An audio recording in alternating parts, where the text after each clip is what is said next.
Agni means the deva of what we call fire. Агни – это дев того, что мы называем огнем. Deva means intelligence. Дева означает разум. They are not persons. Дев означает разум, да. Это не люди. So, В смысле, это не личности. so what all the names you find in Vedas, Какие бы имена мы ни находили в Ведах, they are not at all personal names. это не имена собственные. That is where many people wrongly understand by the names they feel that they are some persons. И в этом великое заблуждение, потому что люди, обычно говоря об этих девах, они подразумевают, они думают, что это имена собственные вот разных богов. All the names you find in Vedas are functional names but not personal names. Но это не так. Все имена, которые мы находим в Ведах, это функциональные имена, а не имена собственные.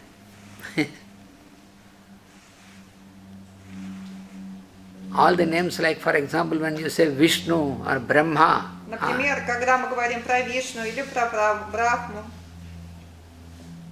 or Shiva, или про Шиву, Indra, про Индру, these are all not personal, they are not persons. это не личности, и это не имена собственные.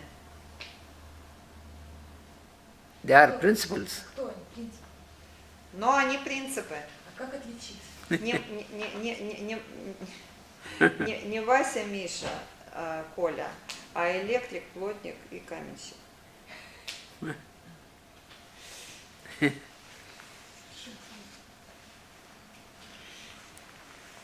To explain us about these principles, Чтобы нам объяснить про принципы, you find in Puranas in the form of stories.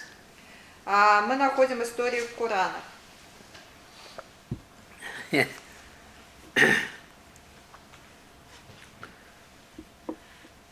So there are suktas in Rigveda, you find suktas В Ригведе мы находим шукты, of Agni, Vayu, посвященные Агни или Ваю. there are many intelligences, many devas. Очень много девов, очень много этих разумов.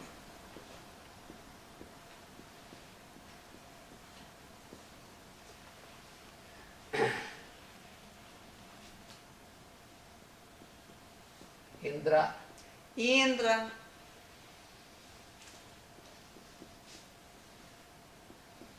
Varuna. Варуна. So there are many like this. Их очень много таких. But these are all various principles that are functioning in the creation. Но это лишь принципы, которые действуют в этом мироздании. Это не люди, не личности. So you find это принципы. suktas of Vishnu, suktas of Saraswati, У нас есть Вишну Шукта, Сарасвати Шукта, and Suparna. Супарна. Suparna is the grand bird. It is very symbol, very grand symbol. Супарна – это великая птица, это очень великий символ. So, many of the scholars who just only studied Sanskrit and then studied Vedas, they thought that all these are some persons. А многие ученые, которые изучали санскрит, а потом на санскрите начинали читать Веды, они воспринимали все эти ведические истории как истории каких-то людей, личностей, богов, точнее, не людей. Like Max Muller, Например, был такой ученый Макс Миллер. he came to India, he studied, he learnt Sanskrit very well. Он приехал в Индию, это было давно. Он изучал санскрит And he translated Vedas и сделал перевод Вед. without having this esoteric knowledge. Без знания, любого эзотерического знания. And he translated all these just like persons. И перевел он все ну вот Веды, ну то есть как вот историю каких-то личностей. Как Google переводчик. Like Google Translator. Yeah. Yes. Exactly.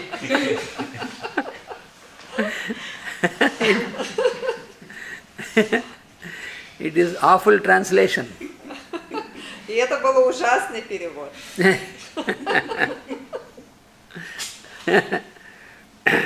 Как бы свойственно Гуглу. Because you have to have this esoteric knowledge, and that could be from the gurus, from the tradition. Otherwise, if you just have the knowledge of the language, that is not enough.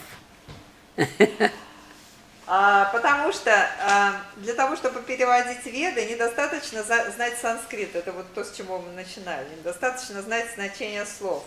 Нужно обладать эзотерическим знанием и получать знания традиционное, которое передается мудрецами из поколения в поколение. Нужно быть посвященным в это знание. А иначе это будет абракадабра. This esoteric aspects of this Vedic wisdom Эзотерический аспект ведических знаний was for the first time given to the Western world in English by Madame Blavatsky. Впервые была передана в западную часть мира Еленой Петровной Блаватской Through her secret doctrine. В ее тайной доктрине. And then afterwards Alice A. Bailey, А позже это знание продолжала передавать Алиса Бейли. because it is the same master who has transmitted this wisdom to Blavatsky and once again to Alice И Bailey. передавал эти знания ведические этим двум женщинам в виде откровения один и тот же мастер древности, которого звали Джоэл Кул, или мастер Дикей его еще называют. So, for example, for Agni Sukta, Например, про Агни Шукту a treatise is given on this Agni Sukta есть трактат про Агни Шукту through the writings of Alice Bailey, в книгах Алисы Бейли. and the book is a treatise on cosmic fire. И этот трактат называется «Трактат о космическом огне». That is a true commentary on the Agni Suktas of the Этот Vedas. трактат является истинным комментарием к Агни Шукте Вед.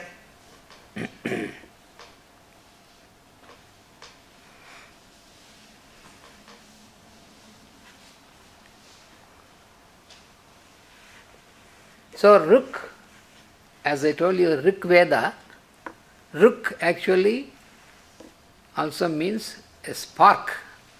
Рык, как мы уже говорили об этом слове, Or a flash. другое его значение вспышка или искра. A spark of fire, a flash of light, like that. Искра, рык Веда имеется в виду. So when you utter a word, it is also like a flash. И когда мы произносим слово, это тоже подобно вспышке. We uttered so many words, but we are not conscious of how this uttering is happening. Мы произносим столько много слов, но мы никогда не осознаем, как все это произнесение происходит. Every word, every sound which is uttered by every one of us, it is coming out like a flash. Каждое слово, каждый звук, который мы произносим, он появляется, он материализуется подобно взрыву, вспышке.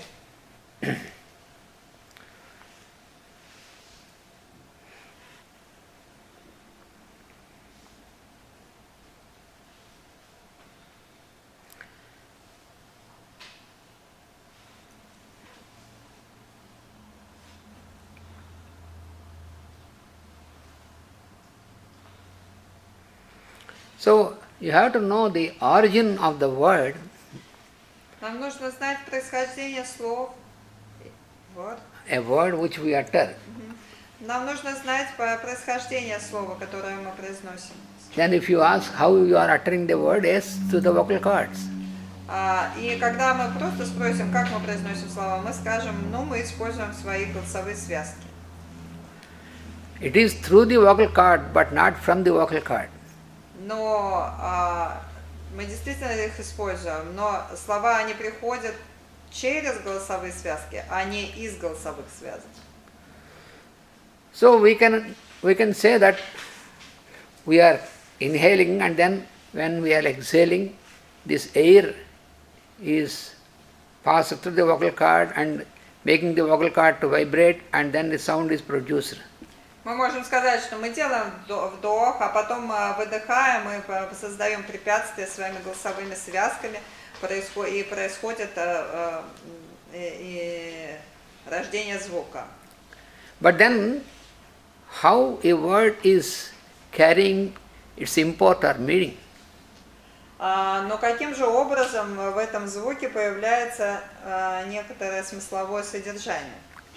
If it is only, Если это просто only воздух, который проходит через напряженные голосовые связки. if it is only the vibration of the vocal cord, Если это просто вибрация голосовых связок, it should only just make a trill like that. тогда все, что мы произносим, это просто должен быть звук типа бу. But that vibration, it is true that it is the air which is making the vocal cord to vibrate, but that is true. But this is a phenomenon. This phenomenon is not just a physical phenomenon on the tissues, it is a cosmic phenomenon.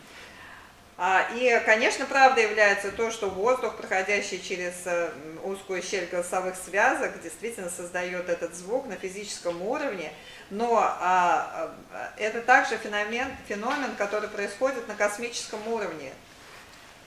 Для того, чтобы передавать смысл, он должен быть феноменом, происходящим на космическом уровне. So the consciousness Сознание, or the Deva who is Дева, making this phenomenon possible is called Vayu. сознание Дева, которое делает возможным создание речи, That is why его зовут Ваю. And that's why you see every day we are uttering mantra Namaste Vayu. Поэтому каждое утро, начиная наши мантры, мы говорим Намасте Ваю. Morning and evening in the Утром и вечером мы повторяем эту мантру. С Namaste приветствием Vayu. этому My Деву. salutations to you, O Vayu. Мои приветствия тебе, Ваю. So immediately it is also said Tvameva Pratyaksham Brahmasi. И потом повторяем Твамева Пратякшам Такмаси. Why I am saluted, my salutations to you, I am offering salutation, because you are the immediately perceptible Brahma to me. И эта фраза означает, я приветствую тебя, Ваю, потому что ты самый первый осязаемый,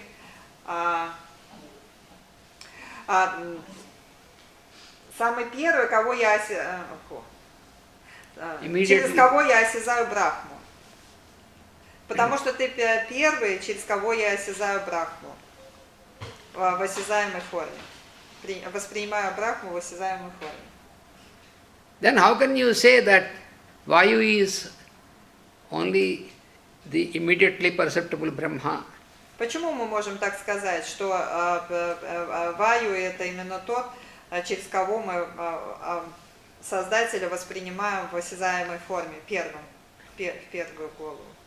Because Потому что, мы так можем сказать, потому что... I am able to utter Потому что я способен произносить это... When I am say Tvameva Pratyaksham Brahmasi, even to utter this, I have to use the potency of Vayu only. Without that I cannot utter. Потому что даже саму эту фразу, Твамева Пратякшам, в общем и так далее, я произношу только от того, что ты мне даешь вот эту вот возможность using you, осязать творение, using you as a potency, Творца через материю. that I am able to utter that you are the directly perceptible Brahma. Только используя тебя, Ваю, я могу осязать Творца в материальной форме. So произнося это слово. Vayu is the lord of pulsation. Ваю – это Господь пульсации. So he is responsible for the vibration of the vocal cords. Он ответственен за вибрацию голосовых связок. And because of Vayu, he is the Lord of vibrations, because of this only we are able to make our inhalation and exhalation. Только благодаря Ваю, который является Господом вибрации, мы можем дышать, делать вдох и выдох.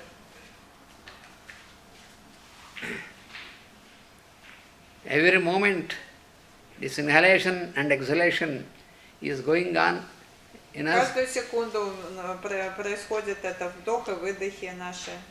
because of this pulsation. Pulsation is, Благодаря пульсации, this is вибрации. centripetal and centrifugal pulsations. Двум пульсациям, центростремительной и центробежной. So who is responsible for this? It is Vayu. И кто за это ответственность несет? За это несет ответственность Господь вибрации Ваю. So when we are uttering this mantra every time, that then we get consciously connected to this Lord of the pulsation, as Vayu. When we utter every time, Когда мы произносим это имя, мы осуществляем осознанную взаимосвязь с этим разумом, с разумом вибрации, с Ваю. otherwise also we are able, the inhalation is going on. If you know, if you don't know, also it is continuing because he is working continuously. Его постоянная, непрекращающаяся работа становится возможной только благодаря... наше непрекращающееся дыхание становится возможным только в непрекращающейся работе этого разума. Потому что мы дышим, когда осознаем это, и когда не осознаем, все равно дышим. Because if Vayu waits for our recognition, then we cannot exist. Потому что если бы он ждал, когда мы будем осознанны в своем дыхании, мы бы не сумели просуществовать одного дня. All the devas who are working, if Все девы, которые работают на нас, if they wait for our recognition, если бы они ждали, когда мы их признаем, then we cannot exist at all. тогда бы нас бы не было. Suppose the Lord of pulsations, the Vayu says, Например, Господь пульсации Ваю. for 24 hours you make your own pulsation, your own inhalation and exhalation. Если он скажет, вот, давайте-ка один денек без I меня, want a vacation for one day. возьму-ка я отпуск на один день. Подышите, не забывайте дышать, товарищи. How long we can keep Как долго making вы inhalation and exhalation by ourselves? Мы бы сами не протянули. Not even for few minutes. Даже нескольких минут. Because our mind is drawn towards other things, we forget to make inhalation and Потому что exhalation. как только наш ум отвлечется на что-нибудь другое, мы забудем дышать. Suppose I am consciously want to make inhalation and exhalation, then you say Dobre Utra, and I say Dobre Utra, and I forget inhalation and exhalation. Например, я решил дышать только осознанно, без всякого ваю, и вот я дышу, вы заходите, говорите «доброе утро», я говорю «доброе утро», и все. And then it will become Dobre Nach once for all. Тогда случится спокойная ночь каждому, всем, всегда. So all these intelligences are continuously working. If we are conscious or not conscious, they don't mind. Эти разумы, они работают на нас без нашего ведома, и без нашего согласия, без нашего признания, день и ночь, всегда, постоянно. So if we want to get into conscious contact with them, then it gives us a real experience of cosmic consciousness. Но вот если мы решим соединиться с этими разумами, тогда это даст нам переживание космического опыта. So that is the purpose of uttering the Vedic mantras. И в этом цель произнесения ведических мантр. If somebody thinks that if I utter this mantra this many times, I will get more profit in my business. Or Но если кто-нибудь подумает, что если я там произнесу эту мантру вот еще больше раз, Тогда у меня бизнес хорошо пойдет, и еще какие-нибудь там бонусы посыпятся. or so many benefits on the material plane. Я получу что-то на материальном плане, все It больше и больше. is not for that purpose. Но это будет неправильно, потому что мантры не для этого существуют. But there are people who make business with this also. Ну, конечно, есть люди, которые на этом делают бизнес. But Vedic study is not for that. Но ведические знания, они не для этого. So when you utter a word, Когда вы произносите слово, it is utterance from the I am in you. это произнесение идет изнутри от вашего «я есть» внутреннего. So who is speaking? This is I am speaking. I am. Кто говорит? Говорит «я есть». Every one of us we say I am, but we are not every time conscious of that I am. Мы часто говорим «я есть то, я есть это», но на самом деле мы мало осознаем вот этот «я есть», находящийся внутри. Вот это существование, которое находится внутри. We always remember our outward things. For example, if you say, who are you? If I say I am a doctor. So I remember as a doctor, but I am not a doctor by my birth. And doctor is not real this thing. I am a teacher, it is not true. Мы помним какие-то внешние вещи, материальные вещи о себе. И когда нас спрашивают, кто ты, мы говорим, я там доктор, я учитель. So all these things are like layers. Like но это все мы говорим о каких-то материальных слоях, которые находятся снаружи нашего существа, и мы редко вспоминаем о том «я есть», который находится, о том существовании, истинном существовании, которое находится внутри этого тела. Then what is your name? Then I say I am Ananta Krishna. Если вы меня спросите, как твое имя, ты скажешь, я Ананта Кришна. But still that is not true. Who are you? Это неправда. I am. That is true. That is the only thing. И только если вы спросите, а я отвечу, я есть существование, я есть. That is the true expression. Тогда это правильно будет. Это будет правильный ответ, зачтется. So it is, who is speaking is I am speaking, I am. Поэтому, когда спрашивают, кто говорит, that is what is called. То ты отвечаешь, я говорю, имею в виду я есть, который находится внутри. Здесь, конечно, трудно на русский переводить, потому что русский язык синтетический, и он этот есть, он выпустил. Поэтому мы говорим. In Sanskrit it is called aham. Да. Aham means I am. Ахам это значит я есть. На санскрите я есть означает ахам.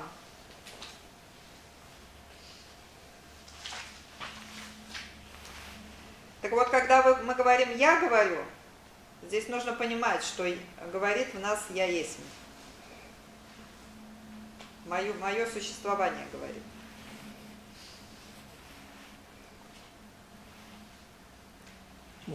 Many times we unconsciously utter this. Suppose I come and knock your door and say, who is that? I am here. Immediately there is a response, I am. Мы много раз используем это совершенно бессознательно, в общем, произносим, но не осознаем то, что мы говорим. Например, кто-то стучит в дверь, и спрашиваем, кто это, он отвечает, это я. When I call you on telephone, when I call you on telephone, say who is calling, then say I am Ananta Krishna. I am Ananta Krishna. Not I am. We use this word I am. То есть мы используем этот я есть на самом деле, но that is the true existence. Англичане больше используют его, надо сказать. So this I am is the part of the one I am. И нужно понимать, что этот «я есть» – это лишь одна маленькая частичка одного общего сознания, одного общего существования, общего сознания. «Я есть», если точнее, это он общий для всех. So that I am, that is Saha, aham, saha aham became soham. Saha aham, soham. That means I am. What does it mean? Saha? Saha is he. He. That. That. Soham means Так I вот, am. да, если полностью переводить I am that I am. Я есть, то вот саха это как раз означает то высшее я, агам это я. То есть сохам или сахахам означает я есть, если дословно переводится. Я или я есть то, я, ну то есть I am или that I я am. есть то, что я есть. Да. You know, Просто я есть, что я есть, это такая фраза, которую просто значением трудно понять, медитировать. Поэтому, если значением передавать, то я есть мое внутреннее я. in the Old Testament, А в Ветхом Завете, when Moses has seen the Lord in the bush, in the burning bush, когда Моисей увидел Господа в неопалимой купине, so when he asked the Lord, what shall I tell the people when they ask your name? он спросил Господа, что я должен сказать людям, Then the когда Lord, они спросят, каково твое имя. then the Lord uttered that, tell them, I am that I am. Тогда Господь ответил, скажи, я есть то, что я есть. То есть я есть то, что я есть. Но, на самом деле, я есть, на самом деле, вот, как бы медитировать. Aham asmi, soham asmi, I am that I am. So Я it, есть то, что я есть. so it may be Veda, it may be Bible, whichever, are all the same. Что в Ведах, что в Библии, все это об одном и том же. Because they give that cosmic truths. Cosmic truth Потому is что one. они дают космическую мудрость. You cannot find the names of any religion in these in these texts which give you the cosmic truth. И вы точно так же, как с «Я есть», вы должны понимать, что когда я говорю про Веды, я не говорю, что Веды, индийские имеется в виду, они дают космическую мудрость. Вы должны понимать, что Веды, подразумевающие все священные писания этого мира, Веды дают космическую мудрость. Не индийские Веды дают, а Веды дают космическую мудрость. Потому что Веды это знание, переданное в любом священном писании мира. So we know more in the next class. На следующем классе завтра мы узнаем больше об этом. Is it break? Я поняла, что вот этот перевод «я есть», то, что я есть, это вообще неправильный перевод с английского. Потому что он путает. Потому что он сказал, что я, это я есть, как бы в каждом. А? Правильно, но трудно понять просто. Ну, может быть, нет, я имею в виду, что когда перевод путает, это значит, что он неправильный, он путает. Потому что, смотри, в русском языке, когда ты говоришь «я есть»,